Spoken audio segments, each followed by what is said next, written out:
Well, Time to Die is a sequel to my book A Good Death, which I wrote in 2000, published in 2008. That told my story of a journey from being a naive doctor, very concerned about intolerable pain at the end of life, and my journey to a more nuanced and experienced practitioner. It also taught me that intolerable suffering was not simply about physical pain, and that there are many other physical components to suffering, but equally important are psychological and existential aspects. A Good Death described the stories of predominantly terminally ill people, but my extensive counselling experience over the last 25 years has led me to understand that intolerable suffering is not simply confined to people who are terminally ill. A Time to Die spells out the lessons that I have learnt over the last 40 years of research, counselling, and actively involving myself in end-of-life decisions.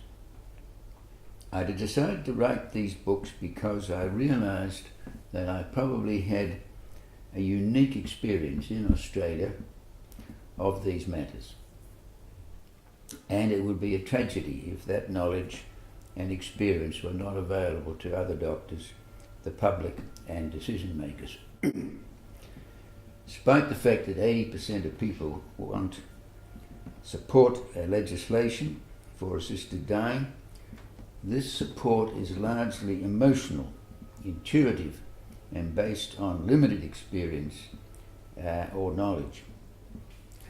Time to Die endeavours to educate people about the realities of dying, the realities of suffering, and the ways we as a society deal with this and how we could do better.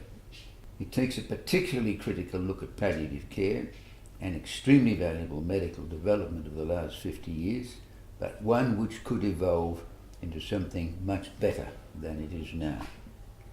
Time to Die describes and analyses the end-of-life journey of many people, telling many of these stories in their own personal words. It describes good and bad deaths, discusses dignity, burden, and vulnerability, and the medicalisation of death.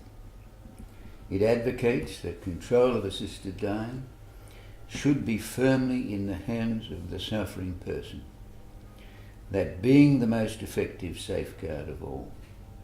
It argues that intolerable and unbelievable suffering is not confined to the terminally ill, and that those with advanced incurable illness should be given serious consideration.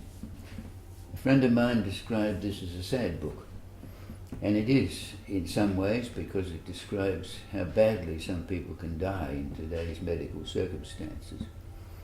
But it's a hopeful book in the sense that it also describes how people can die well, and gives that as a counterweight and a hope for the future.